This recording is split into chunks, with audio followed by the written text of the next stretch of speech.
सिखाओ, अपने नबी का अदब सिखाओ, अपने नबी की मोहब्बत सिखाओ।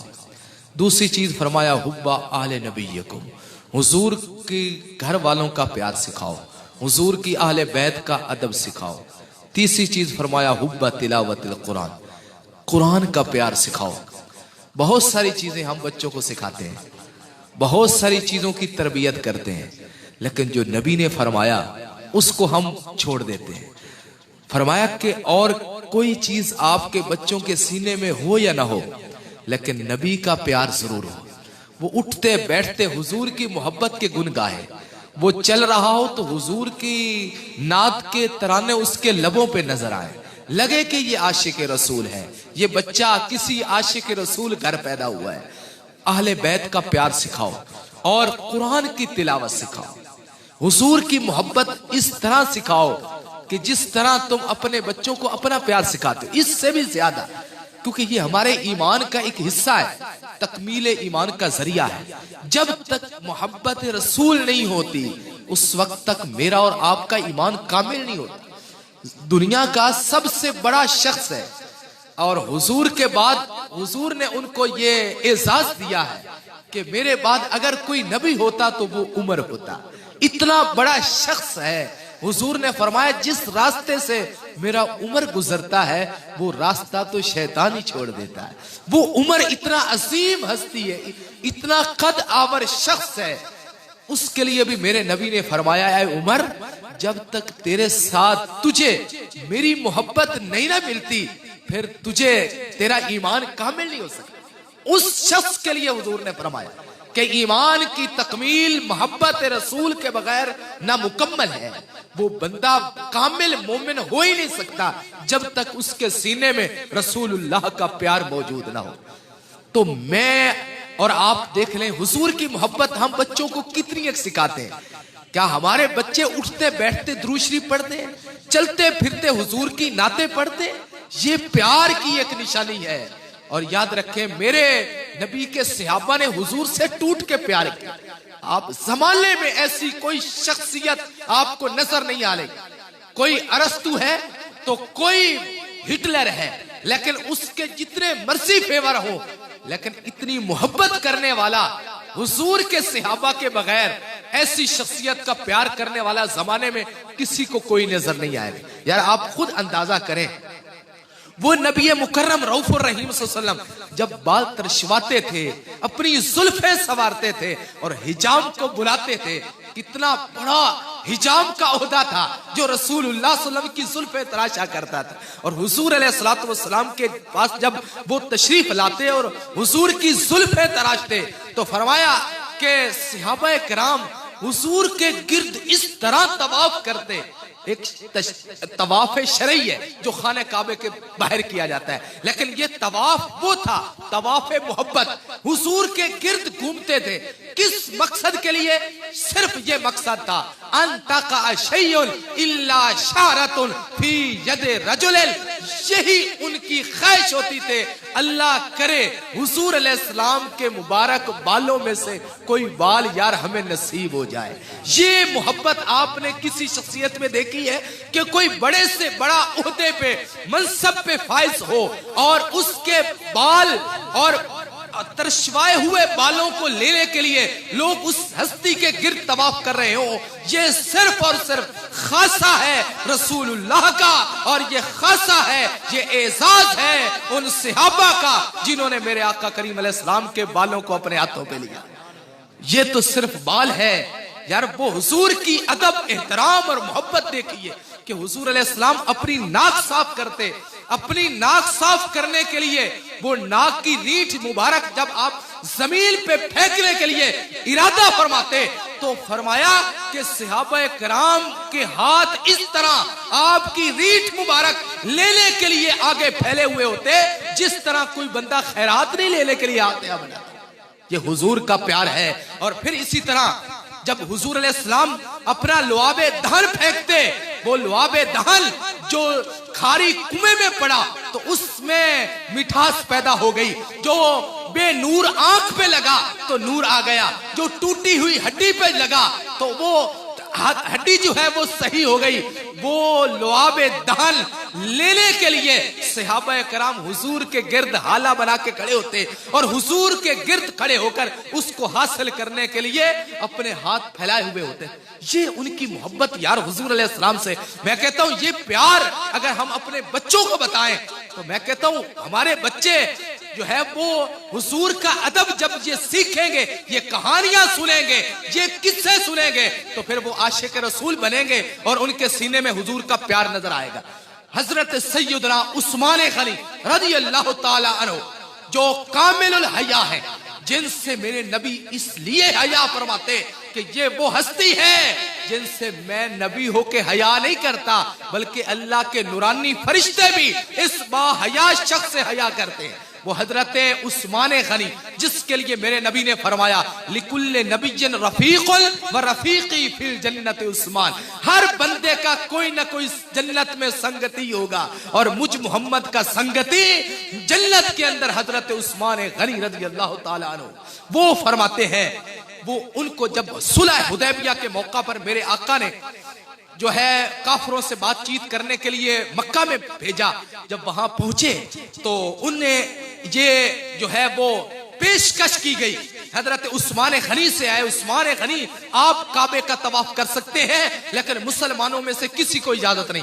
अब तवाफ करना बहुत बड़ी इबादत है और तवाफ के बगैर दुनिया में ये ऐसी इबादत है कि जो एक वक्त में बंदा कर रहा होगा ना तवाफ, दुनिया में ये इबादत एक जगह के अलावा कहीं नहीं होती। हजरत इमाम आजम अबू हनीफा से एक शख्स ने मसला पूछा कि हुजूर मुझे बताएं, मैंने कसम खाई थी कि मेरा ये अमल हो जाए, मैं वो काम करूंगा नेकी का जो दुनिया में मेरे सिवा कोई नहीं कर रहा हो। फकाहत देखे उनकी, ज़हानत देखे, बड़े बड़े उलमा से उन्होंने राब्ता किया, सब ने कहा यार ये तो नहीं हो सकता। आप नफल पढ़े तो जमाने में कोई पढ़ रहा होगा, आप अजान दे तो कोई दे रहा होगा, आप कलमा पढ़े तो कोई पढ़ रहा होगा, आप कुरान पढ़े तो कोई कर रहा होगा। ये जब वो बंदा मजबूर हो गया तो हजरत सैयदना इमाम आजम अबू हनीफा के पास पहुंचा और अर्ज की मैंने यार ये कसम उठाई है कि मेरा ये काम हो जाए तो मैं ऐसी इबादत करूंगा जो मेरे सिवा रुए जमीन पे कोई नहीं कर रहा होगा। तो आपने इरशाद फरमाया इसका खूबसूरत हल है, आप चले जाओ मताफ खाली करा दो, खाले काबे का तवाफ करो। ये तवाफ करना ऐसी इबादत है जब आप अकेले कर रहे होगे तो दुनिया में आप ही कर रहे होंगे और कोई नहीं कर रहा होगा। ये तवाफ के लिए हजरत उस्मान गनी को पेशकश की गई, आप खाला काबा का तवाफ कर लें। हजरत उस्मान गनी हदीसों में मज़कूर है, आपने तवाफ नहीं फरमाया। क्या फरमाया कि लोगों तुम तवाफ की बात करते हो, मैं तवाफ उस वक्त तक नहीं कर सकता जब तक मेरा नबी तवाफ नहीं करेगा। उस्मान का वो तवाफ ही कबूल नहीं जिस तवाफ में हुजूर की मोहब्बत ना हो। जब तक हुजूर तवाफ नहीं करेंगे मैं तवाफ नहीं कर, ये उनकी मोहब्बत है। हजरत सैयदना अब्दुल्ला बिन उमर रज़ी अल्लाह ताला, हजरत उमर फारूक के जो है वो साहबजादे हैं, बहुत बड़े सहाबी।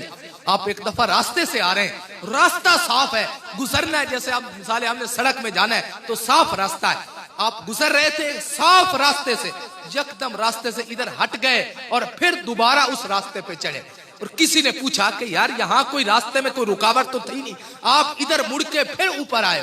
फरमाया मुझे रुकावट नहीं, मैं ये नहीं देख रहा था रास्ता कैसा है या रुकावट है या नहीं, मैंने अपने नबी को एक दफा इस रास्ते से चलते हुए देखा और मेरे नबी इस रास्ते से एक तरफ यूं हटे थे, मैं हुजूर की अदा को अदा कर रहा हूं। उन्होंने हुजूर की मोहब्बतें और हुजूर का अदब एहतराम इस तरह किया कि मैं कहता हूं इस जैसी जमाने में कोई मिसाल नहीं कि जैसा अदब उन्होंने, आप ये तारीख में मज़कूर है, कोई शख्सियत ऐसी नहीं गुजरी जिस शख्सियत के दरवाजे को लोगों ने अपने नाखनों के पोरों से बजाया। वाहिद हुजूर अलैहिस्सलाम की जात है। सहाबा किराम अलैहिमुस्सलाम जब आपके दरे अक़दस पे हाजिर होते तो फिर दरवाजा बजाने के लिए जोर जोर से हाथ नहीं मारते थे, बल्कि अपनी उंगलियों के पोरे आराम आराम से लगाते थे कि कहीं हुजूर के अदब में खलल ना आ जाए। यार सहाबा ने हुजूर का अदब करके हमें बताया, ये किस्से आज हम अपने बच्चों को बताएं और उन्हें बतलाएं कि हुजूर का प्यार ही असलुल उसूल बंदगी है। सिर्फ और सिर्फ हम ये नमाज पढ़ लेना, कुरान पढ़ लेना, ये देखो हम इस तरह प्यार तो नहीं ना बच्चों के सीने में आता जब तक हम हुजूर का प्यार न सिखाएं। हम अगर बच्चों के सामने ये बताते फिरें कि जिस नबी का हमने कलमा पढ़ा है वो नबी तो यार दीवार के पीछे की खबर नहीं जानता। अगर हम बच्चों को बताएं कि हमने जिस नबी का कलमा पढ़ा है उसे तो कोई पता नहीं, वो बाइख्तियार नहीं, उसे वो कहेगा यार आज की इंग्लिश, आज की रियासी और आज की साइंस जमीन के नीचे उतरे हुए खजाने देख लेती है, और जिस नबी का हमने कलमा पढ़ा है वो दीवार के पीछे कुछ नहीं देखने वाला। यार उसके सीने में बजाय नफरत के, उसके सीने में नफरत के सिवा कुछ नहीं पैदा हो। हमने अपने बच्चों को बताना है हमने जिस नबी का कलमा पढ़ा है वो जमाने का बहुत बड़ा आलिम है, और जिस नबी का हमने कलमा पढ़ा है वो जमाने का बाइख्तियार शख्स है।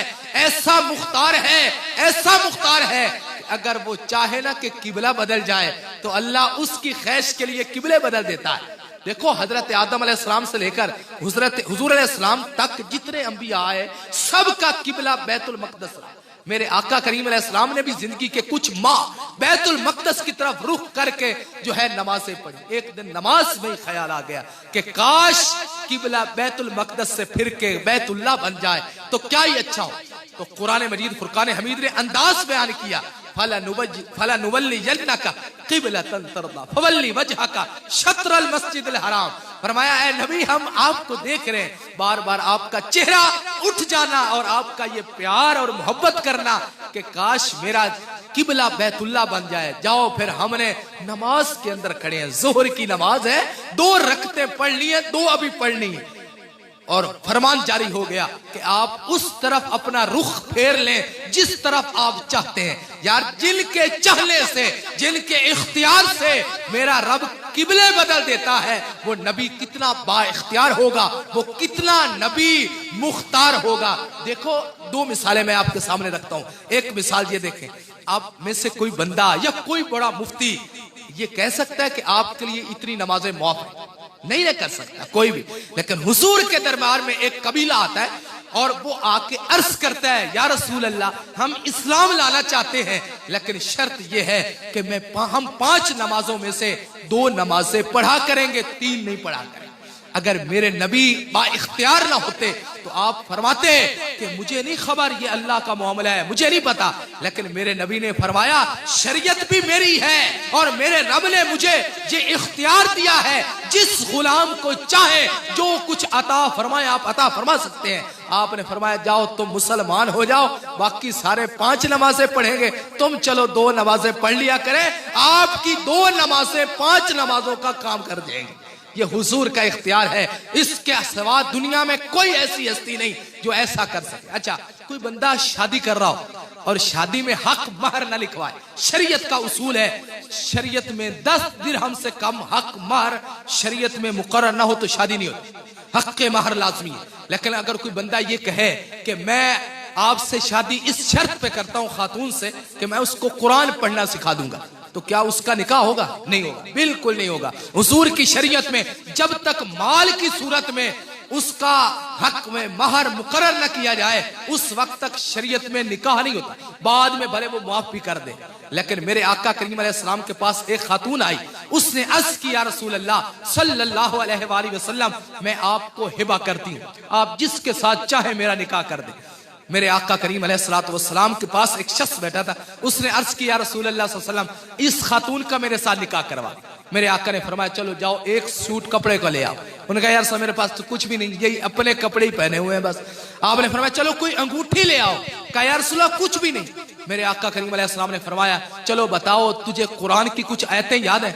उसने अर्ज किया रसूल अल्लाह मुझे 20 आयतें कुरान की याद है। मेरे आका ने फरमाया जाओ फिर मैंने तेरा निकाह इस हक महर पे कर दिया कि तुम 20 आयतें कुरान की इस खातून को सिखा देना और तेरा निकाह इस शर्त पे मुकर्रर हो गया, यही तेरा हक के महर है। दुनिया में हुजूर के सिवा ऐसा कोई नहीं कर सकता। पता चला मेरे नबी जो इरशाद फरमाए वही शरीयत हुआ करती है और अल्लाह ने आपको बाइख्तियार बनाया। मेरे आका करीम अलैहिस्सलाम का फरमान है, आपने इरशाद फरमाया कल बरोज़े क़यामत होगा और मैं बगैर हिसाब के जन्नत में जाऊंगा, मेरे साथ 70,000 लोग बगैर हिसाब के जन्नत में जाएंगे और जो 70,000 होंगे उनमें से हर 70,000 बंदा बगैर हिसाब के जन्नत में ले जाएगा। हजरत सैयदना अबू बकर सिद्दीक रज़ी अल्लाह ताला अन्हु तशरीफ फरमाते, अर्ज की या रसूल अल्लाह जिदना, आप बढ़ाएं। आप समझदार लोग बैठे हैं, बढ़ाएं। बढ़ाने का क्या मतलब है कि पता चला कि जन्नत हुजूर की है और फरमा रहे बढ़ा दें कि आप जिसको चाहे जन्नती कर दें, वो जन्नती होता है। अगर आप हजरत अबू बकर सिद्दीक ये फरमाते कि या रसूल अल्लाह आप अल्लाह से कह के बढ़वाएं, तो लफ्ज होता अज़दना, ये है जिदना। जिदना का मान होता है आप खुद बढ़ाएं और अज़दना का मान होता है आप बढ़वाएं। अल्लाह के प्यारे नबी के प्यारे से अभी हुजूर के बाद, अंबिया के बाद जिस बंदे का सबसे बड़ा कीमती ईमान है वो हजरत अबू बकर सिद्दीक है। उनका अकीदा ये है कि हमने जिस नबी का कलमा पढ़ा है वो इतना मुख्तार है, इतना साहिब इख्तिदार है, जिसको चाहे जन्नती कर दे। आपने फरमाया जिदना या रसूल अल्लाह, आपने 70,000 की बात की है, मेरे कहने पे कुछ और भी बढ़ा दीजिए। मेरे नबी ने फरमाया हाँ कज़ा, जितने लोग पहले कहें उतने लोग आपके कहने पे बगैर हिसाब के और भी जन्नत में चले जाए। ये हुजूर का इख्तियार है, ये हम बच्चों को बताएंगे तो हमारे बच्चे कल बड़े होकर आशिक रसूल बनेंगे। अच्छा, अलामाते मोहब्बत रसूल में से 2 बातें। पहली बात, हम अपने बच्चों को अपने नबी का प्यार सिखाएं, उनके उठते बैठते तस्करा नबी का करें। एक बच्चे को स्कूल में उस्ताद ने पूछा कि बताओ बड़े हो के बेटा क्या बनोगे? उसने अर्ज किया ऐ उस्ताद मोहतरम, मैं बड़ा होके और कुछ नहीं, मैं बड़ा होके सुल्तान महमूद गजनवी बनूंगा। उसने कहा वो कैसे बन सकते हो? कहा कि मेरी माँ, मुझे तो नहीं पता वो क्या था, बच्चे ने कहा मेरी माँ सुनाया करती है रात को सोते वक्त कि सुल्तान महमूद गजनवी वो बादशाह गुजरा है जिसके ख्वाब में रसूलुल्लाह आया करते थे। बस ये ख्वाहिश है मेरी कि मैं बड़ा हूं और रात को मेरी आंख लगे और उधर से मेरे नबी का मुझे दीदार हो जाए। मैं बड़ा होके ये बनना चाहता हूं। अगर हम बच्चों को ये दास्तानें सुनाएं तो हमारे बच्चे यही ख्वाहिश करेंगे कि हम जो है कल को ये बनेंगे कि हुजूर अलैहिस्सलाम का सीने में प्यार आ जाए। दूसरी चीज, सबसे बड़ी जो हुजूर से मोहब्बत बढ़ाने में जरिया है वो हुजूर पाक सल्लल्लाहु अलैहि वसल्लम का दुरूद पढ़ना है। आपकी जात पे दुरूद पढ़े। ये दुरूद ऐसा वजीफा है कि पढ़ते हम हैं और पढ़ते नबी पे हैं, रहमते रब भेजता है। हुजूर खुश होते थे इस बात पे कि कोई मेरी जात पे दुरूद पढ़े और मेरा रब उस पर रहमतों का नुज़ूल फरमाए। तो फरमाया जो बंदा मेरी जात पे 10 दफा दुरूद पढ़े, मेरा रब उस पर 10 दर्जे उसके बुलंद करके रहमतों का नुज़ूल फरमाता है। ये ऐसा जो रसूलुल्लाह सल्लल्लाहु अलैहि वसल्लम का दुरूद पढ़ना है हुजूर की जात पे, ये ऐसा वजीफा है कि ये हुजूर का दीदार बंदे को नसीब हो जाता है। बड़ा खूबसूरत वजीफा है। हजरत अबू बकर शिबली रहमतुल्लाह अलैह बहुत बड़े बुजुर्ग हैं, मशहूर बुजुर्गों में से है। इस जमाने का एक बहुत बड़ा मुहद्दिस था, हदीस पढ़ाया करता था और वो मजसूब थे।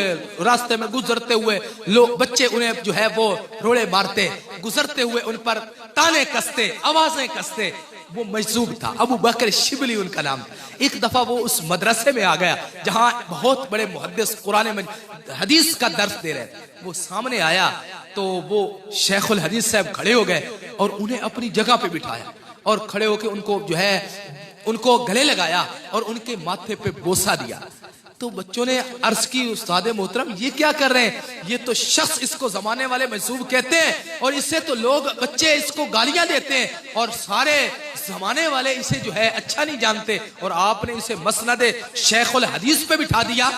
तो आगे से हजरत आप उस मुहद्दिस साहब ने जवाब दिया कि मैंने यूं ही नहीं बिठाया, मैंने यूं ही इनको गले नहीं लगाया, मैंने यूं ही इनका माथा नहीं चूमा, बल्कि रात मैंने रसूलुल्लाह की कचहरी में इस शख्स को देखा और मेरे नबी ने भी इसको गले लगाया, मेरे नबी ने भी इसका माथा चूमा है। मैंने अपने नबी के अमल को देख के मैंने इसका माथा चूमा है। उस बंदे से पूछा गया कि आप अमल क्या करते हो? उसने कहा यार अमल का बहुत कमजोर हूं, लेकिन एक मेरी जो है वो आदत है कि मैं उस वक्त तक नहीं सोता और उस वक्त तक मैं नमाज नहीं पढ़ता जब तक के नमाज के बाद हुजूर की जात पर दरूद न पढ़ लो।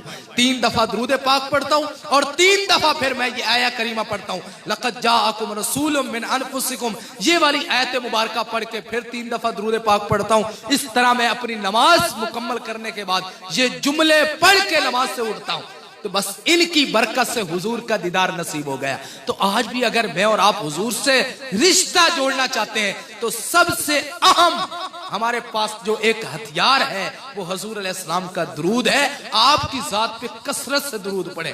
कितने लोग हैं जो दरूद पाक से गाफिल हैं, 1 दफा पढ़ेंगे 2 दफा पढ़ेंगे, लेकिन हुजूर की जात पे कसरत से दरूद पढ़ा करें। अल्लाह की रहमतें उतरती हैं, बंदे का रिस्क बढ़ता है, परेशानियां खत्म होती हैं, अंधेरे छटते हैं, औलाद बाअदब होती है, हमारा सीना हमें हुजूर अलैहिस्सलाम का प्यार नसीब होता है। ये हुजूर की आल, हुजूर का प्यार। दूसरी चीज हदीस में बयान हुई, हुब्बा नबीयकुम हुब्बा आले नबी, हुजूर की आल का प्यार सिखाओ। बच्चों को सिखाओ कि हुजूर के घर वाले इतने अजीम हैं, इतने मुअज़्ज़ज़ हैं, जिनके एहतराम के लिए मेरे रब ने जिनकी तहारत को बयान किया और फरमाया इन्नमा युरीदुल्लाहु लियुज़हिबा अन्कुम रिज्सा अहलल बैती व युतहिरकुम तत्हीरा। जिस बंदे के घर वालों को मेरा रब पाक करना चाहता है वो रसूलुल्लाह के घर वाले हैं। इतना अजीम घराना जिसकी तहारत खुद कुरान बयान कर रहा है, जिनकी असमतें खुद कुरान बयान कर रहा है। मेरे आका करीम अलैहिस्सलाम एक चादर लेके बैठे थे और आपके सामने हजरत अली मुर्तजा रज़ियल्लाहु ताला अन्हु तशरीफ लाए। आपने चादर में छुपा लिया, फिर हजरत सैयदा फातिमा ज़हरा आई, उन्हें भी छुपा लिया, फिर हसन हुसैन आए, उन्हें भी छुपा लिया। ऊपर से चादर बंद हो गई। फिर आपने इरशाद फरमाया हा उलाए अहले बैती, या अल्लाह ये मेरे अहले बैत हैं और या अल्लाह मैं इनसे प्यार करता हूँ, तू भी इनसे प्यार फरमा। और या अल्लाह जो लोग कयामत तक इन हस्तियों से प्यार करते आए, या अल्लाह तू उनसे भी मोहब्बत फरमाते चले जा रहा है। कितना असीम ये घराना है जिनसे मोहब्बत से मेरा रब राजी होता है, जिनकी मोहब्बत करने से रब की रजा, रसूलुल्लाह की रजा नसीब होती है। तीसरी चीज हुब्बा तिलावतुल कुरान, अपने बच्चों को कुरान की तिलावत का प्यार सिखाओ, कुरान सिखाओ, आपके बच्चे कुरान पढ़ने वाले बन जाएं। आज जमाने में हम रुसवाई का मुंह जो देख रहे हैं, जिल्लत का मुंह सामना जो हमें है, वो सिर्फ यही है कि हमने कुरान से अदब छोड़ दिया, कुरान से ताल्लुक छोड़ दिया, कुरान के साथ जो हमारा रिश्ता था वो कमजोर हो गया। याद रखें, जब कौमें अपने जो है असल मकसद से हट जाती हैं तो फिर वो कौमें तबाह हो जाती हैं। हुजूर अलैहिस्सलाम का फरमान है, वो कौमें उरूज पकड़ती जाएंगी, उन्हें कभी ज़वाल ना होगा जो कौमें कुरान से वाबस्ता रहेंगी, और वो कौमें तबाह हो जाएंगी, उन्हें हलाकत से कोई चीज नहीं रोक सकती जो कौमें कुरान से दूर हो जाएंगी। आज मुसलमानों, एक दौर था जो कहां तक मुसलमान थे और कहां तक उनके सीने में रसूलुल्लाह सल्लल्लाहु अलैहि वसल्लम का प्यार, रसूलुल्लाह की उम्मत का प्यार था कि कहीं अगर कोई उम्मती फरियाद भी करता तो लोग पहुंच जाते थे। लेकिन एक वक्त अब कुरान से दूरी का ये ऐसा मरहला आ गया है कि हमें खबर नहीं, हम कुरान से बहुत सारी चीजें ले भी लेते हैं, बहुत सारी छोड़ देते हैं, असल मकसद से हटे हुए। याद रखें, हम शादी ब्याह अपने कुरान को हमने रख दिया है एक चीज के लिए, वो क्या है, हम कोई बंदा फौत हो रहा है, रूह नहीं निकल रही, तो हम मौलवी साहब को बुलाएंगे, सूरह यासीन पढ़िए जी। ये कुरान का हमने ये मकसद समझ लिया। और कुल खानी है कुरान पढ़ाओ, खत्म है कुरान के सिपारे रख, ये सारी चीजें कुरान, इनका इनकार कोई नहीं। लेकिन याद रखो, अल्लामा इकबाल ने भी फलसफा दिया था और कहा था कि ऐ उम्मत मुस्लिमा, तुमने कुरान से ढूंढा तो सिर्फ मौत ही ढूंढी ना, काश तुम इस कुरान से जिंदगी ढूंढते और कुरान से तुम जिंदगी के उसूल लेते, जीने के उसूल लेते, तो तुम्हें इतनी तरक्की मिलती कि तुम बुलंदियों पे पहुंच जाते। तुमने कुरान से सीखा तो मौत सीखी, काश तुम इस कुरान से जिंदगी सीखते। और ये आज अगर हम कुरान से प्यार करने वाले होते तो ऐसे कुत्ते, ऐसे लांती, ऐसे मुर्दार जमाने में हमें नजर ना आते जो हमारे सामने कितने 56 से ज्यादा इस्लामी सैकड़ों में है इस्लामी ममालिक और उनके सामने कुरान जलाया जा रहा हो, ये उस वक्त आता है जब हमारा रिश्ता कुरान से जो है वो कमजोर हो जाता है। उन्हें पता चल गया कि ये लोग कुरान पढ़ने वाले है कोई नहीं, समझने वाले है कोई नहीं, इनको इतना रिश्ता प्यार है कोई नहीं, लिहाजा कुरान के साथ जो करते रहो। लेकिन याद रखें, ये कुरान अपना खुद मनवा लेता है, ऐसी कोई बात नहीं है। कुरान का अपना एक अंदाज है, लेकिन मुझे और आपको जो दर्स दिया गया है वो कुरान से प्यार का दर्स दिया गया, कुरान से मोहब्बत का दर्स दिया गया है। मेरे आका करीम अलैहिस्सलातु वस्सलाम कुरान से इतना प्यार करते, खुद भी कुरान पढ़ते, हालांकि खुद कुरान आप पे उतरा है, आप पढ़ा करते, बल्कि सुना भी करते, लोगों को बिठा के कुरान सुना करते और फरमाया करते मुझे कुरान सुनने में मजा आता है। मेरे आका करीम अलैहिस्सलातु वस्सलाम ने फरमाया, कल बरोज़े क़यामत अल्लाह रब्बुल इज्जत की तरफ से निदा आएगी कि मेरे अल्लाह फरमाएगा मेरे घर वालों को बुलाओ। लोग फरिश्ते अर्ज करेंगे, या अल्लाह तेरे घर वाले कौन है? जब बुलावा आएगा तो अल्लाह फरमाएगा अहलुल कुरान है, ये कुरान वाले ही तो मेरे घर वाले हैं, ये कुरान वालों को करीब करो। मेरे भाई, कुरान से मोहब्बत करें। ये कुरान अल्लाह की एक लटकती हुई रस्सी है और लटकती हुई मेरे और इंसान यानी बंदे और रब के दरमियान एक राबता है। अगर आप इस राबते से मजबूती से पकड़ लेंगे, अच्छा रब ने एक सिरा, इस कुरान की जो रस्सी है, एक सिरा अल्लाह के हाथ में है और एक सिरा मेरे और आपके हाथ में। रब के हाथ से तो छूटने वाला कोई नहीं, लेकिन बंदों के हाथ से छूट गया। अगर चाहते हो कि मेरा और आपका ताल्लुक कुरान से बढ़ जाए तो फिर कुरान की रस्सी से पकड़ लो, क्योंकि ये रस्सी है और इसका एक सिरा रब के हाथ में है। जब तुम कुरान की रस्सी को पकड़ोगे तो गोया कि तुम्हारा रब्ता अल्लाह से बहाल हो जाएगा। तुम्हारा अगर कभी यार तुम्हारा मन चाहे, तुम बैठे हो गमों में डूबे हुए हो तो कुरान पढ़े, गम सारे छट जाएंगे। हजरत सहल बिन तुस्तरी रज़ियल्लाहु ताला एक बुजुर्ग है, वो एक जंगल में बयाबां में डेरा लगा के खेमा लगा के बैठे हैं। किसी शख्स ने जाकर कहा, हुजूर आप आए ना, वहां आबादी में बातें होंगी, कोई पिछली कोई यादें अगली कोई पिछली होंगी, आप अकेले बैठ गए, यहाँ ना कोई आने वाला ना कोई जाने वाला। उन्होंने आगे से अर्ज की, यार ये कैसी बात कर रहे हो कि मेरा यहाँ कोई नहीं सुनने वाला ना सुनाने वाला। याद रखो, जब मेरा दिल करता है ना मैं किसी को कुछ सुनाऊं तो फिर मैं नमाज की नियत कर लेता हूं, फिर मैं अपने दुख अपने मौला से बयान करता हूं। और जब मेरा दिल करता है मुझे कोई सुनाए, मुझसे कोई बातें करे, तो फिर कुरान खोल के बैठता हूं। फिर मेरा कुरान और मेरा रब मुझसे बातें कर रहा होता है और ना मैं नमाज में अकेला होता हूं ना कुरान पढ़ने में। आज हमारा अलमिया ये है, हम नमाज पढ़ रहे होते हैं और खबर नहीं जुमला क्या पढ़ रहे हैं, पता नहीं। हम इतनी बड़ी डिग्रियां लेके फिर रहे होते हैं और हर एक लफ्ज के 10-10 माने याद होते हैं। नहीं याद तो हमें कुरान नमाज जो हम पढ़ते हैं उनके लफ्जों का माना याद कोई।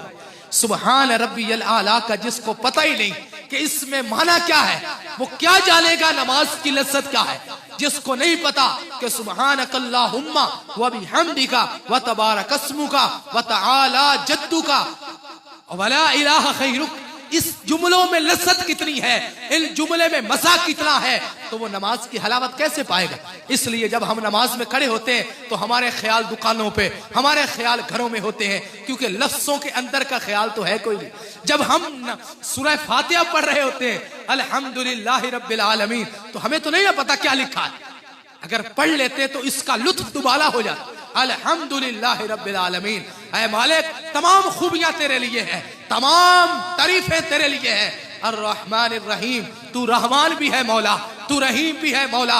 ये जुमले जब बंदा दिल से अदा करता है और फिर अल्लाह की कुदरत का इकरार करते हुए कहे मालिक यौमिद्दीन, मौला मेरा तो कुछ कोई नहीं, ये दुनिया क्या है, तू तो आखिरत का भी मालिक है, आखिरत के दिल का तू ही मालिक है।